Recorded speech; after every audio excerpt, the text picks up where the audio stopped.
Good afternoon. It is 4 p.m. here in South Korea. I am Maridong News, AI anchor, Ari. South Korea's industrial production contracted for 3 consecutive months, reflecting sluggish domestic demand, according to data from Statistics Korea on Monday. Industry production decreased by 0.4% in July, compared to the previous month due to a downswing in the manufacturing and retail sectors. Semiconductor production decreased by 8% and automobile production decreased by more than 14%, with the latter being the largest drop since May 2020. The downswing was attributed to factors including labor strikes at auto parts companies. Retail sales, which indicate trends in goods consumption, also fell by 1.9%. U.S. National Security Advisor Jake Sullivan reaffirmed Washington's commitment to complete denuclearization of the Korean Peninsula during talks with his Chinese counterparts in Beijing.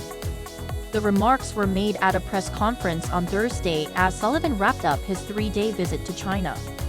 It also came amid concerns over the lack of reference to denuclearizing the Korean Peninsula from both U.S. Democratic and Republican parties at the recent national conventions.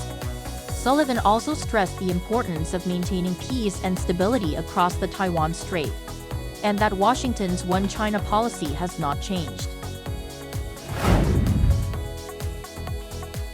Israel and Hamas have agreed to temporarily suspend some military operations in Gaza so that polio vaccines can be administered safely. According to the WHO, the pause in fighting in central Gaza will take place for 3 days starting on September 1st between 6 a.m. and 3 p.m. to vaccinate 650,000 children under the age of 10. After that, temporary pauses in fighting will take place in southern and northern Gaza for 3 days each, to administer the polio vaccines. The health organization added that the two sides agreed to extend the pause to 4 days if necessary. 1.26 million doses of polio vaccines have already arrived in Gaza, with a second dose needed 4 weeks after the first. In what's being dubbed one of the strongest typhoons to hit the country, Typhoon Shanshan made landfall in Japan on Thursday, causing massive damage and the evacuation of millions.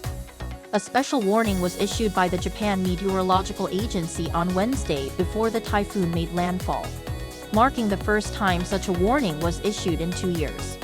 The strong winds and torrential rain also knocked out power in many regions, halting air traffic and closing major automobile factories run by Toyota, Nissan and Honda. The weather agency expects significant accumulated rainfall as the slow-moving storm is forecast to continue to wreak havoc throughout the weekend. The number of new businesses started in South Korea fell in the first half of the year. Data from the Ministry of SMEs and Startups on Friday shows that the number of new businesses came to a little more than 622,000, down 4.3% on-year in the first 6 months of the year.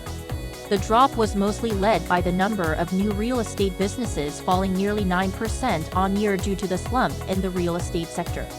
The ministry said the downturn in the global economy, as well as prolonged high interest rates domestically, also contributed to the fall.